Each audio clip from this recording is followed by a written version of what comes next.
You're coming down to see the earliest spiritual writing. When people say the Bible, the point is that that's why it says in the King James Version, diligently compared and revised. But revised to what?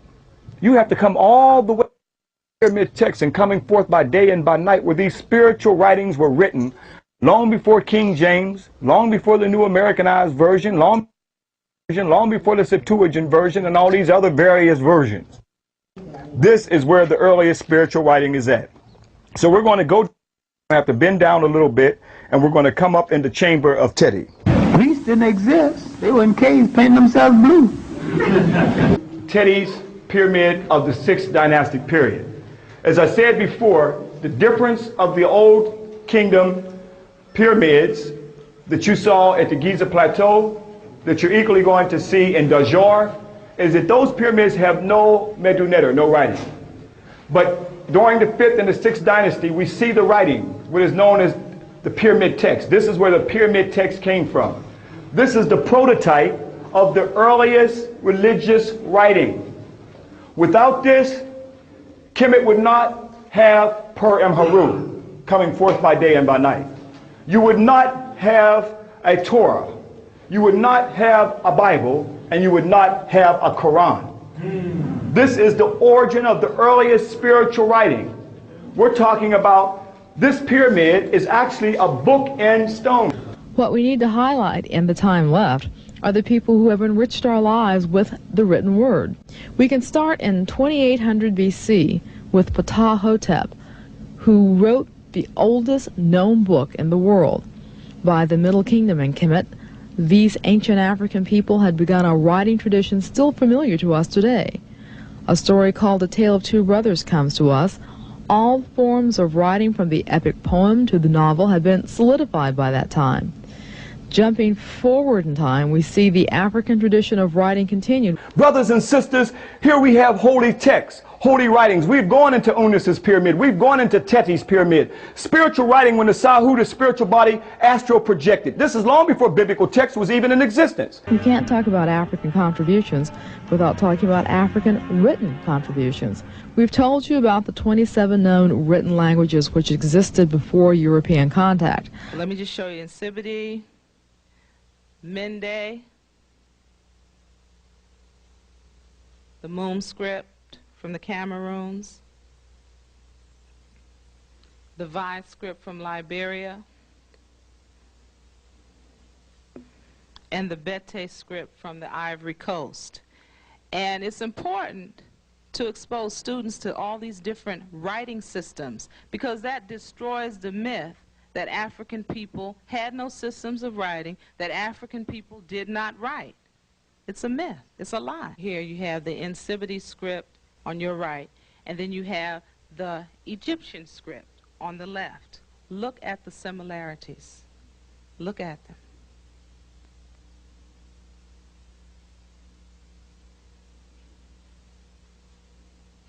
Comparison between the Egyptian script and the Toma signs.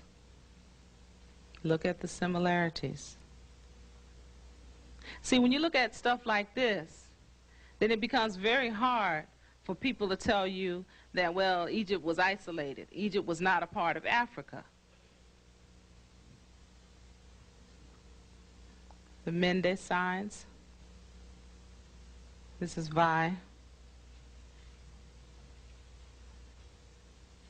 The Moom. So I don't know what they keep trying to talk about, that Mesopotamia brought anything into Africa. That's bullshit. Ain't nothing out there in what you call Iraq, but nothing but mud mountains. They ain't got no stone, no papyrus. And if anybody tell you they was writing before the Africans, they telling a damn lie. Because paper come from papyrus. If they was writing before the Africans, ask them what the hell was they writing on. That's all you got to ask. What was you writing on? So we move on, we can see here at the great temple of Amun and Karnak, going all the way back in its foundation from the 12th dynastic period, you can see Roman numerals before the Romans. Rhine mathematical papyrus. Here you can see the area of a triangle. They're figuring out the area of triangles here in Kemet. And look at the hieratic writing here. This is not even this. See, they had 3 different types of writing. And here you can see the volume of pyramids, the volume of truncated pyramids. And they always telling us how advanced the Mesopotamian mathematics was. They never show you a single example of it. Just tell you that. The Ashango bone is the world's oldest mathematical artifact. Most people think that the study of mathematics had its origins in ancient Egypt and Babylonia, but this view was dramatically challenged in the 1950s with the discovery of a small animal bone inscribed with markings that appear to represent numbers. They don't appear, they are numbers. The artifact was discovered in a small African fishing village of Ashango on the border of Zaire and Uganda at the beginning of the Nile, which we said the Ashango bone now lies at the Museum of Natural Science in Brussels and has been dated to around 20,000 BC. Alexander Marjak and Jean de Hazelin agree it shows the first evidence of multiplication and math skills in the world. You see the lines? You see the carvings?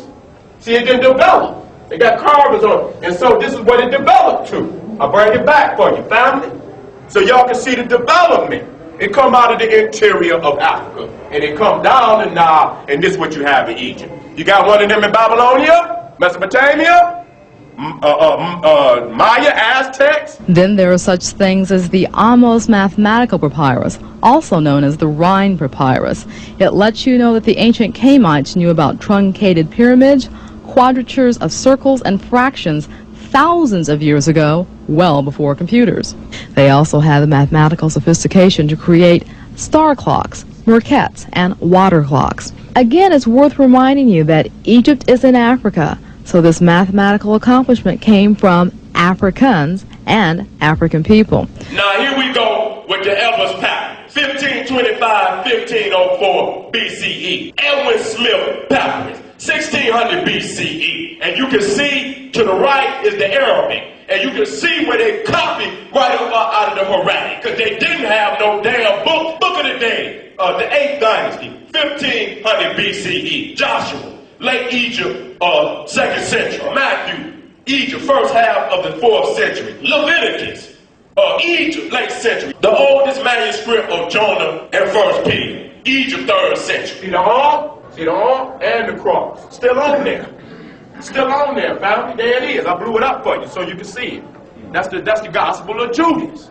Go look it up. But they just show you right there, there was writing on papyrus. That come up out the Nile Valley. These are the oldest parts of the goddamn Bible. This is 3rd century in Egypt. We developed paper because we was pushing the technology of language. Language is a technology, and we were developing all kinds of languages. We already got the research to show that we are the authors of writing. We invented papyrus. I ask anybody, if you invented writing, what the hell did you write it on? Because we invented paper, coming from papyrus, which is an indigenous African plant. You can go right to the damn internet and type in papyrus, and it's going to tell you an indigenous plant from Egypt, the Nile Valley. And he going to show me some clay cookies that are little low-life descendant of an Arab and wrote a little clay cookie. I'm going to show you this shit. And he's going to say that this man is the author of writing. Now this is the Mesopotamians,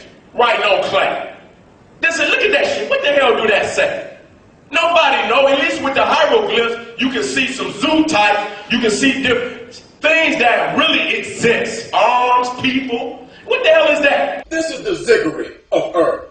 This is, now when you look at this, you say, okay, maybe they did have a little knowledge, but they dressed this damn building up. This is what the damn building looked like before. Right now, in this millennium, they went over that little mud castle and put those bricks around there to give you the illusion that that's how it looked. But it could never compare to what you're looking at right here. The Great Pyramids of Giza that the Nile Valley Africans put down.